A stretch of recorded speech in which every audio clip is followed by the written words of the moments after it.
Israel-Iran युद्धामुळे देशातील व्यावसायिक गॅस सिलेंडर पुरवठ्यावरती मोठा परिणाम झालेला आहे। सोलापूरमध्ये देखील गॅसचा तुटवडा भासतोय आणि वाढलेल्या दराचा व्यावसायिकांना मोठा फटका बसलेला आहे।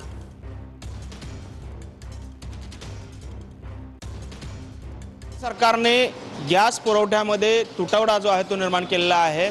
खरं तर गॅस पुरवठा आता 21 दिवसांनंतर होणार आहे। त्याचा फटका जो आहे तो थेट हॉटेल व्यावसायिकांना बसताना आपल्याला पाहायला मिळतोय। आपण आता आहोत सोलापुरातील सुप्रसिद्ध अशा सुधा हॉटेलमध्ये आणि या ठिकाणी आपण पाहतोय खरं तर मोठ्या प्रमाणात ग्राहकांची वर्दळ जी असते या वेगवेगळ्या हॉटेल्समध्ये असताना आपल्याला पाहायला मिळते। मात्र आता केंद्र सरकारच्या या गॅसच्या तुटवड्यामुळे या ठिकाणी याचा थेट फटका जो आहे तो सोलापुरातील हॉटेल व्यावसायिकांना बसतोय। आपल्यासोबत हॉटेल व्यावसायिक आहेत।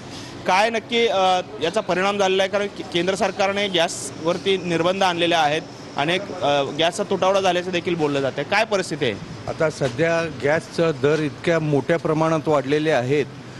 त्या एका डब्यामागे जवळजवळ 400 ते 500 रुपये तेलाचे भाव वाढलेले आहेत। गॅसचे दर वाढल्यानंतर हॉटेलचे निश्चितपणे भाव वाढतील, तुमच्या पदार्थांचे भाव वाढतील आणि त्याचा थेट फटका जो आहे तो या ग्राहकांना बसू शकतो।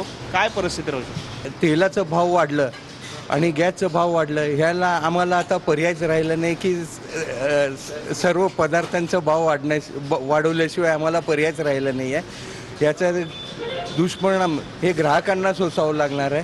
गॅसची काय परिस्थिती आहे? गॅस नियमित तुम्हाला मिळतोय का की चढ्या दराने बाजारात विकून?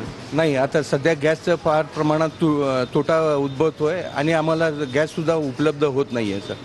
कॅमेरामन विनोद उमनाबादकरसह सागर सुरवसे, TVN मराठी, सोलापूर।